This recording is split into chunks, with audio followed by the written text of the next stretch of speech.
Bonjour tout le monde. Allez, petite vidéo particulière parce que là on commence une nouvelle année en fait. Et là, bon, tout ce qui est... Bon, je regardais un petit peu vos messages un peu sur divers vidéos. Allez, on va pas en parler. Putain, le niveau est vraiment bas. Là maintenant je vais commencer des vidéos, ça s'adresse plus à un public entre 18 et 20 ans on va dire, ouais parce que moi les gilets jaunes et tout ça, allez c'est bon, on leur en a assez expliqué, c'est bon. S'ils n'arrivent pas à se démerder avec ce qu'on leur donne, au niveau information, moi je peux plus rien pour eux, je vais les laisser se démerder parce que là sérieux, bon bref. Là c'est plus pour aider les adolescents ou alors les jeunes ouais, qui sortent du lycée en fait, tout simplement, voilà, parce que là je vais vous filer quelques petites infos que moi on m'avait pas fourni à l'époque, c'est-à-dire que nous à l'époque, enfin c'est vrai que nous quand on était au lycée on n'avait pas le luxe d'avoir internet, enfin moi en tout cas je l'avais pas, peut-être qu'il y a des... Peut-être qu'il y en avait d'autres avec des familles un peu plus aisées qui avaient peut-être certainement accès, j'en sais rien, mais en tout cas nous on n'avait pas ça, hein. Enfin j'ai pas le souvenir en tout cas. Mais bon c'était venu beaucoup plus tard.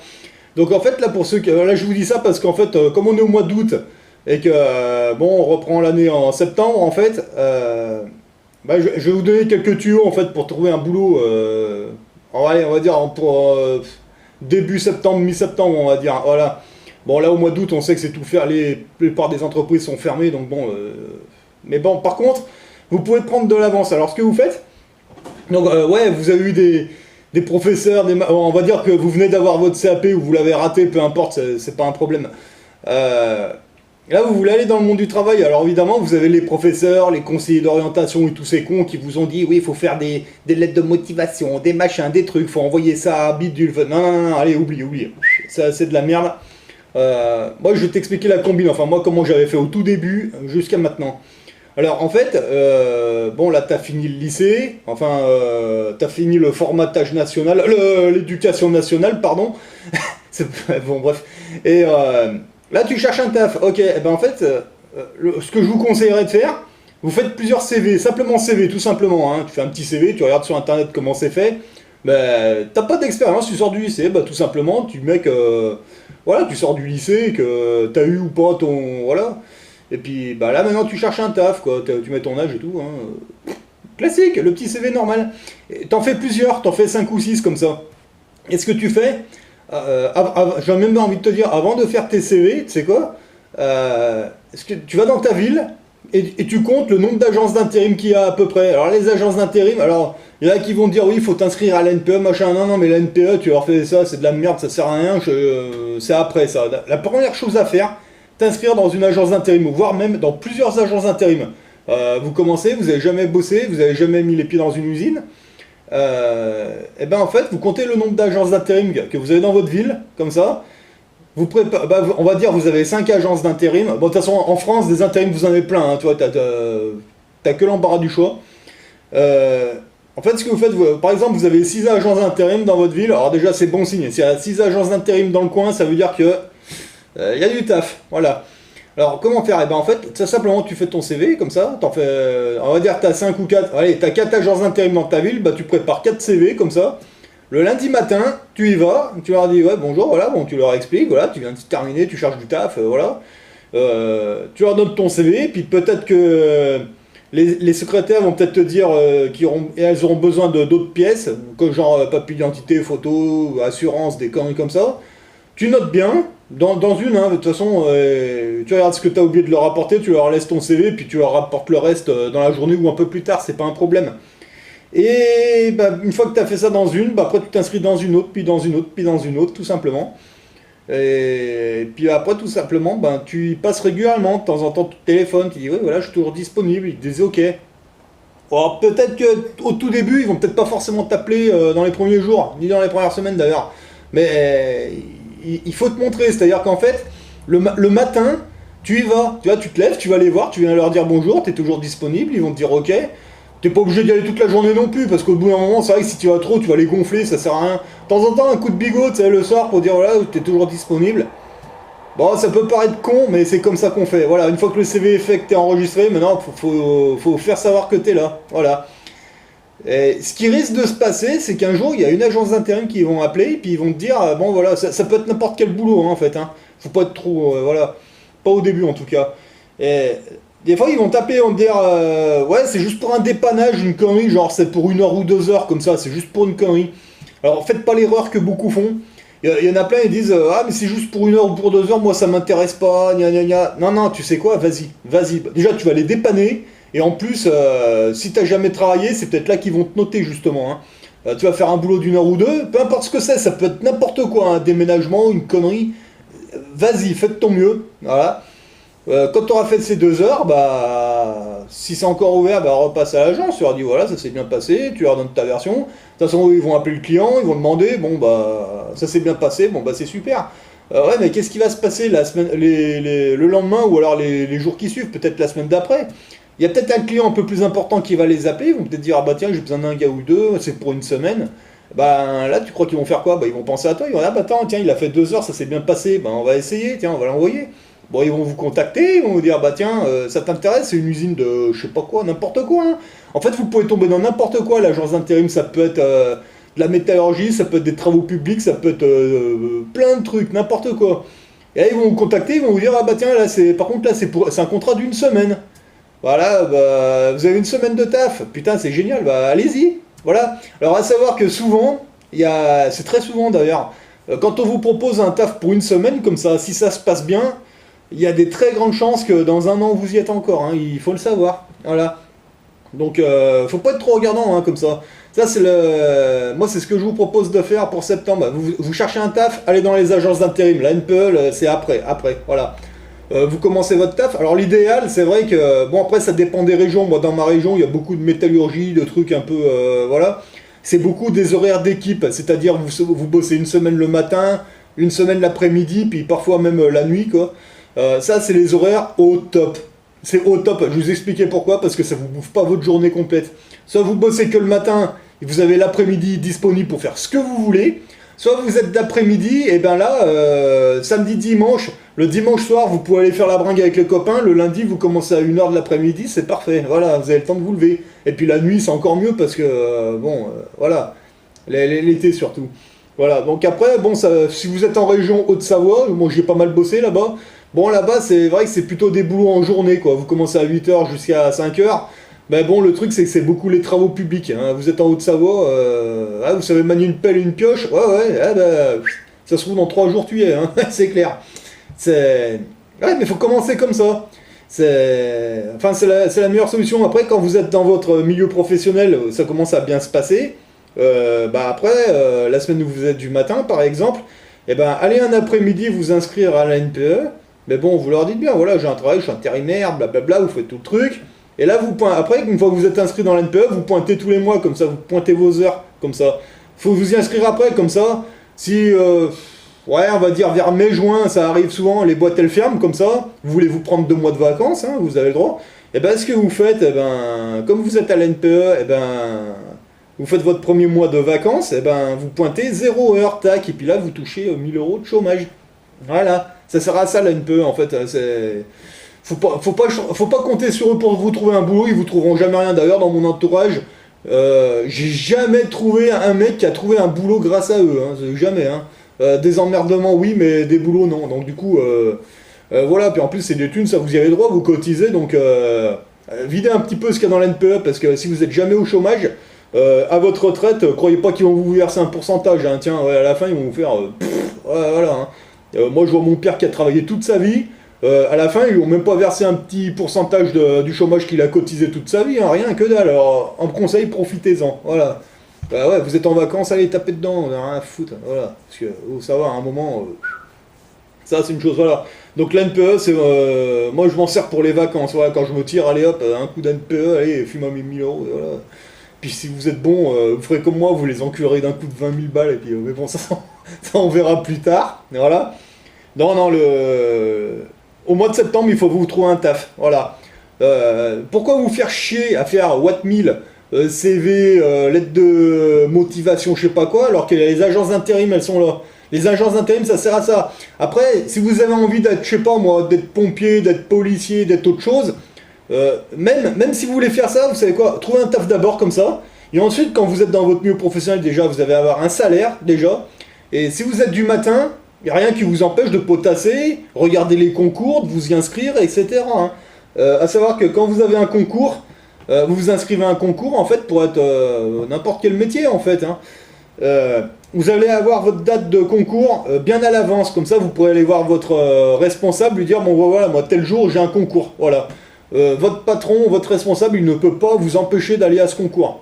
Déjà quand vous êtes intérimaire c'est plus facile parce que quand vous les avertissez à l'avance, ils vont vous dire ouais bah ok pas de problème, si ça se passe bien il n'y aura pas de souci. Même à savoir, même si vous êtes en CDD ou en CDI, si c'est pour un concours, ils n'ont même pas le droit de vous laisser, ils n'ont même pas le droit de vous empêcher d'y aller, il faut le savoir. Donc en fait, l'intérim, l'avantage, c'est que c'est des boulots temporaires, c'est-à-dire que voilà, ça peut être en prévision d'autres choses. Vous voyez, moi, avant de rentrer dans la marine, j'ai fait un peu d'intérim, comme ça, j'ai bossé dans des métallurgies, dans des usines de plastique, bah, jusqu'à ce que je parte dans la marine nationale faire mes classes. Vous voyez, c'est pas un problème. Parce que plutôt que de glander, parce qu'à savoir que, bon, moi je sais qu'il y en a beaucoup qui veulent apprendre un métier dans l'armée, bah allez-y, hein, c'est clair. Mais le truc, c'est que quand vous allez quitter le lycée, vous allez faire votre CV, vos machins dans les bureaux de recrutement de l'armée, que ce soit la marine, l'armée de terre ou l'armée de l'air, c'est pareil. Vous allez vous inscrire et le truc c'est que votre réponse, il faut attendre au minimum 6 mois. Hein. Donc pendant 6 mois c'est un peu con de glander à la maison. Allez à l'agence d'intérim, trouver un taf et pendant 6 mois vous mettez un peu de rond de côté, vous voyez, c'est comme ça qu'il faut faire. Mais comptez pas sur l'NPE, c'est de la merde. Voilà. Allez à l'agence d'intérim. Faites savoir que vous êtes là, donc vous passez le matin simplement, puis de temps en temps un petit coup de téléphone en fin de journée, comme ça, sans trop les harceler non plus, parce qu'au bout d'un moment c'est vrai que c'est chiant, mais et c'est comme ça que vous allez démarrer, hein, sans aucun problème. Alors une fois que vous avez démarré, ça fait 3-4 mois que vous bossez comme ça, si ça se passe bien, bah, vous pouvez en profiter par exemple pour passer votre permis de conduire, vous voyez, ça je vous parle c'est pour cette année, hein. Ah ouais, allez, il faut démarrer. Passez votre permis de conduire. Bon, ça va vous prendre un bon petit moment. Bon, après, ça dépend de vous. Hein. Moi, le code, j'ai mis... ça m'a fait chier. Ça m'a fait chier le code. Hein. Je vous dis que je sais plus combien de fois que j'ai passé. Je vais pas vous dire combien de fois que j'avais passé ce code parce que une honte, quoi. J'ai foiré plein de fois, en fait. C'est pas des conneries. Par contre, une fois que j'avais passé le code, la conduite, j'ai eu du premier coup. Hein. C'était... voilà. En fait, ça dépend de vous. Hein. Vous pouvez mettre longtemps, vous pouvez mettre quelques mois, ça dépend. Mais passez votre permis... Même si vous travaillez juste à côté de chez vous, que votre voiture ne sert à rien, passez-le quand même. Comme ça, une fois que vous l'avez en poche, et ben là, vous pouvez après vous acheter un petit véhicule. Alors attention, moi je vous parle pas de faire un crédit. Non, un petit véhicule à la con. Enfin, à la con. Moi, ce que je vous conseillerais, c'est de vous prendre ça. Ah ouais, un bon petit camping-car. Pourquoi? Parce que vous en avez des pas chers sur leboncoin.fr. Allez, je vais vous dire, il vous faut une somme entre 4000 et 5000. Voilà, vous pouvez avoir un bon petit camping-car. Plutôt que d'acheter une grosse bagnole à la Jackie Moumout, ça sert à rien. Laissez tomber, c'est de la merde ça. Pourquoi je vous dis le camping-car? Eh ben parce que l'intérim, ce qu'il y a de bien, c'est que peut-être qu'un jour dans votre région, vous aurez peut-être fait le tour des boîtes, ou alors il y aura peut-être tout simplement plus de boulot, ça peut arriver. Et bah, qu'est-ce que vous pouvez faire avec un camping-car? Et bah, vous pouvez vous barrer où vous voulez, en Suisse, peu importe. Enfin, moi je sais que personnellement je suis en zone franco-suisse. Moi quand j'en ai un peu marre de ma région, moi je prends mon camion, je me casse là-bas, et là je vous dis pas les salaires, hein, c'est autre chose. Voilà, et si vous êtes pas loin de la frontière espagnole, vous pouvez travailler en France et puis aller vivre en Espagne, etc. Vous voyez, ça prolonge le truc, c'est-à-dire qu'en fait l'agence d'intérim, si vous disent ah bah tiens, jusqu'à combien de kilomètres vous pouvez aller bosser comme ça? Alors évidemment, si vous avez une petite bagnole, ouais, bah déjà 30 bornes, 40 bornes, c'est déjà pas mal quoi. Ouais, mais si vous avez un camion comme ça, et ben vous... Eh ben, aussi loin que vous pouvez, y a pas de problème. Hein. Ah ouais, ça va allonger votre rayon d'action, on va dire. Hein. C'est un truc de fou. Ouais, il y en a plein qui vont vous dire, ouais, mais t'as un camping-car, c'est de la merde, machin. Ouais, c'est moins agréable à regarder qu'une grosse berline, c'est clair. Ouais, mais en attendant, toi, ton camping-car, c'est ta maison. Hein. L'arrière, c'est bien aménagé. Tu peux te casser à 60 bornes d'ici. Tu vas le garer à côté de ta boîte et puis tu restes la semaine là-bas, puis tu reviens. Ou pas, peu importe. Hein. Un camion comme ça, c'est habitable, il n'y a pas de souci. Voilà, donc après, même si t'as un boulot qui est à côté de chez toi, t'as pas besoin de ta voiture, bah prends-en un quand même, parce que comme ça, quand t'es en vacances, bah tu peux te casser à la montagne, tu peux te casser au bord de la mer.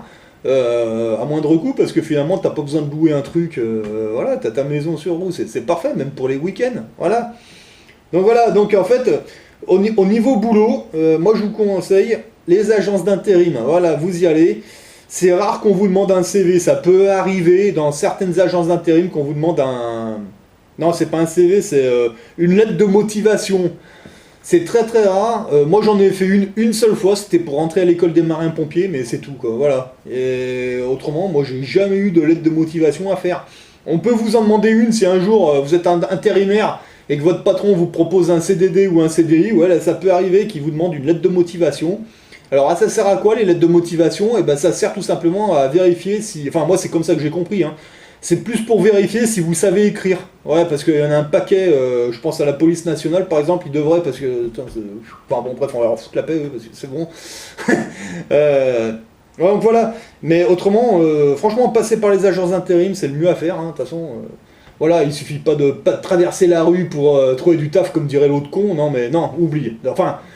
Un petit peu, mais c'est pas ça, c'est pas ça. Non, non, tu vas à l'agence d'intérim, voilà, et tu leur donnes les papiers qu'il faut, puis bah après, au tout début, quand vous arrivez, que vous avez jamais mis les pieds là-dedans, ce que je vous conseillerais de faire aussi, même, vous arrivez à l'agence d'intérim, vous achetez une paire de chaussures de sécurité, une paire de gants, une tenue de travail, un casque. Voilà, ça fait toujours plus sérieux. Vous vous pointez à l'agence d'intérim, vous sortez du lycée, vous avez votre sac avec tout dedans. Déjà, waouh, ah ouais, il en veut lui, c'est clair quoi. Alors oui, les agences d'intérim, ils fournissent les chaussures de sécurité, les gants, les machins, si besoin, oui. Mais quand vous arrivez, vous vous présentez à une agence, bon, vous avez un CV vide, hein, vous sortez du lycée, prévoyez quand même ça. Même si c'est un casque pourri, vous en foutez, voilà, ils voient que vous avez votre équipement. Déjà, ah ouais, putain, il sort du lycée, il a déjà son matériel lui, ah putain, ouais, excellent quoi. Déjà, vous voyez, vous marquez des petits points, vous voyez, vous êtes prêt à partir. Et peut-être même qu'avec un peu de bol, vous pointez le vendredi matin, vous avez tous vos papiers, etc. Bah, ils ont vu que vous avez tout votre matériel, bah, si ça se trouve, peut-être qu'en fin d'après-midi, ils vont peut-être dire ah, dites, on a un truc urgent à faire, vous pouvez pas y aller, c'est juste pour 1 heure et tout, machin. Un déménagement ou une connerie. Et c'est à côté, oui, bah, vas-y, tu en fous, t'as tes chaussures, t'as tes gants, t'as tout, vas-y, comme ça, ouais. Puis après, si ça se trouve, le lundi matin, ils vont t'appeler pour autre chose. Voilà, c'est ça qu'il faut faire. Voilà, moi je vous parle de ça parce que moi je vais plutôt m'adresser un petit peu à des jeunes qui sortent du lycée, là, parce que là, je voudrais vous faire un peu évoluer, et, un peu pour vous inciter aussi à pas trop aller avec les gilets jaunes, parce que, bon, j'ai rien contre les gilets jaunes, j'espère qu'ils vont y arriver, machin, mais enfin, moi quand je vois les leaders, vous savez quoi, le plus important, trouver un taf. Commencez comme ça, plutôt que d'aller vous faire arracher un œil ou de perdre une main alors que vous n'avez même pas commencé à aller au boulot. Vous savez quoi, faites votre vie. Les gilets jaunes, laissez tomber un moment parce que moi personnellement ça m'énerve. Je préfère vous donner des conseils comme ça. Il faut commencer un truc au niveau professionnel. Plus tôt vous commencez et plus tôt on va terminer. Ouais, parce que là je vous dis, là je suis en train d'apprendre des trucs. Si on m'avait appris ça quand j'ai commencé à travailler, là je serais déjà à la retraite. Et puis avoir une belle retraite, hein. Voilà. Donc voilà, donc déjà faites ça. Là les vidéos que je vais faire maintenant, ça va être plus être sur ça. C'est-à-dire que là on va commencer, vous allez commencer, vous trouver votre travail, machin, etc. Après je vous expliquerai un petit peu comment faire des économies, comment en mettre un maximum de côté, tout en profitant. Et puis à la fin de l'année, je vous montrerai comment faire. Voilà. Et puis vous allez progresser comme ça, et peut-être même que dans 3-4 ans, eh ben, c'est vous qui allez décider si vous continuez ou pas. Parce que là, si vous avez 20 ans, vous venez d'avoir votre CAP, bah, dites-vous bien qu'avec les informations que je vais vous filer, bah, je vais le faire aussi, comme ça on verra. Hein. Peut-être qu'à 25-26 ans, vous pourrez peut-être dire, bon, ben, j'ai plus besoin d'aller à l'usine et on va faire autre chose. Voilà. Donc, la liberté financière, l'indépendance financière, c'est très important. Moi, il y a juste un truc qui me fait chier, c'est de ne pas avoir appris ça plus tôt. Voilà. Donc, s'il y en a qui sont en vacances, bah, je vous dis, hein, lisez ces bouquins. Ça va vous donner une idée du truc. Et après, quand vous commencez à travailler, surtout si vous êtes chez vos parents, il y a... Vous savez quoi? Mettez un maximum de côté, en fait. Bon, il y a rien qui... Après, bon, c'est vrai que c'est important. Passez votre permis. Tout ce qui est formation, c'est très important, surtout au début. Et après, une fois que vous avez votre camping-car, il n'y a rien qui vous empêche après d'aller investir dans un pré, dans une caravane. Vous faites votre petite maison, puis comme ça, vos parents, vous pouvez leur dire, bon, bah allez, j'ai mon pré, j'ai ma cabane, alors moi, le week-end, allez. Voilà, et puis en plus, si vous avez un terrain avec une caravane dessus ou une cabane, les week-ends avec les copains, ce sera peut-être beaucoup plus sympa que dans l'appartement ou la maison de papa et maman. Hein. Voilà. Allez, vous inquiétez pas, ça va bien se passer. Donc au mois de septembre, même maintenant là, on est au mois d'août, allez-y, vous savez quoi, vous voulez commencer à bosser au mois de septembre, eh ben allez vous inscrire maintenant comme ça. Si vous allez à l'agence d'intérim ou dans les agences d'intérim là maintenant, ils vont vous dire, ok, il nous faut tel papier, tel machin, tel truc, bah si vous n'y avez pas, vous avez le temps d'y rapporter et d'y faire, et puis une fois que l'agence d'intérim ils vous disent, ok, vous voulez commencer quand, bah vous leur dites début septembre, et ben ils vous disent ok, et là vous pouvez partir en vacances, vous voyez. Puis après, début septembre, vous pointez à l'agence d'intérim, voilà, je me suis inscrit, voilà, et ben voilà, ça va prendre 5 minutes, elle va vous mettre disponible, elle va vous dire ok, puis tout ce que vous avez à faire, moi je vous dis pour les agences d'intérim, le mieux, vous y allez le matin, mais vous y allez physiquement le matin. Vous levez, vous y allez, et vous leur dites en face, voilà, je suis disponible. Ils vont vous dire ok. Un petit coup de bigot le téléphone le soir, c'est pas peine d'y aller trop. Et le soir, voilà. Voilà, je suis toujours disponible. Alors après, s'il y a une agence d'intérim qui vous appelle, même pour une petite mission à la con, vous lui avez dit ok. Du moment où vous lui avez dit ok, contactez les autres agences d'intérim où vous êtes inscrit et dites-leur voilà, je suis pas disponible parce que là, je suis en mission. Ils vont vous dire ok. Ça c'est plus correct, parce que comme ça ils savent que vous êtes quelque part, et ça leur évitera de perdre du temps à vous contacter si vous n'êtes pas... voilà, c'est plus correct. Et après, une fois que vous avez terminé, que bon bah ok, ça s'est bien passé, là vous les rappelez toutes, et là vous leur dites bon bah c'est bon, ma mission est terminée, je me remets en disponibilité, ils vont vous dire ok, pas de problème. Voilà, c'est plus correct de faire comme ça, parce que... Après c'est pareil, il peut y avoir des agences d'intérim qui peuvent vous appeler et vous dire bon bah voilà on a un truc de... c'est juste pour 2 heures, etc. Vous dites ok, vous validez, c'est bon, tamponné. Peut-être que dans 5 minutes, il y a une agence d'intérim qui vont vous appeler pour vous dire ah bah tiens, on a un boulot là, mais par contre c'est un contrat d'1 semaine. Alors ne faites pas le coup de pute à l'agence d'intérim de lui dire bah attendez, j'ai un boulot de 2 heures, ouais, mais en fait non, il y a un truc mieux, voilà.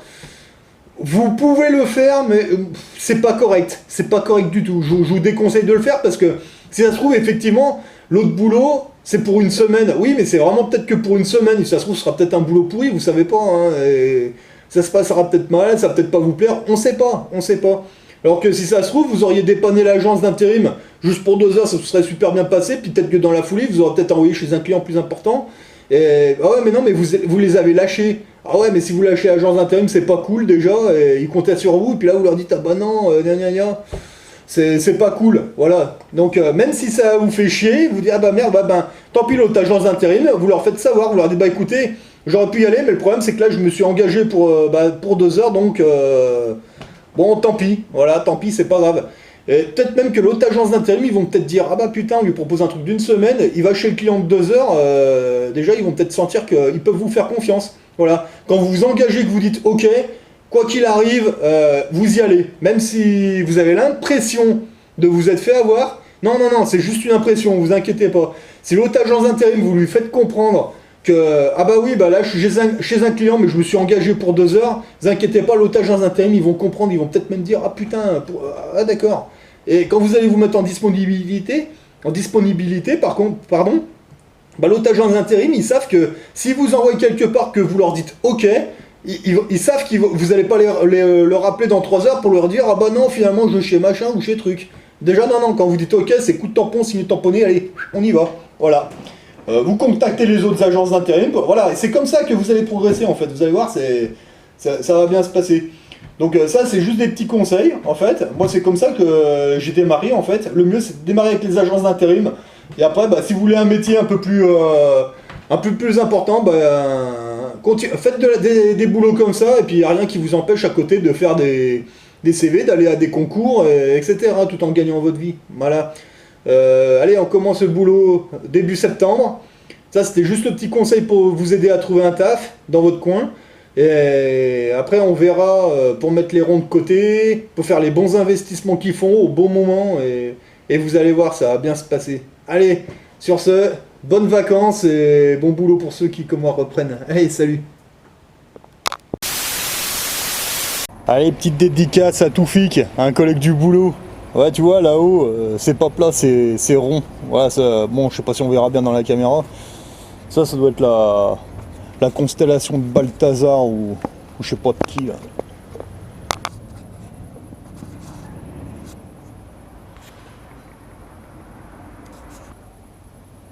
Alors, il y a la grosse étoile, mais en fait, il y en a 4 petites à côté, mais je suis pas sûr qu'on les voie bien dans la caméra. Vous pouvez regarder vous-même si vous avez une lunette.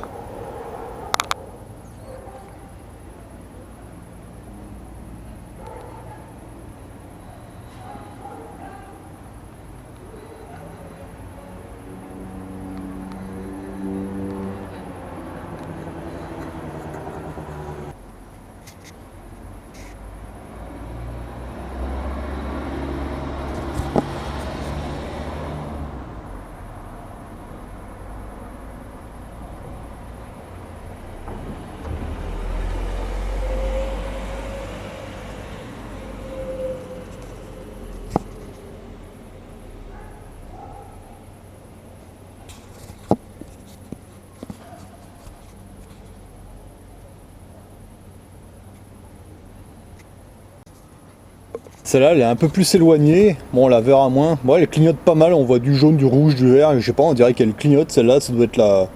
Ah, ça doit être la planète Ajakatali, ça, je sais pas.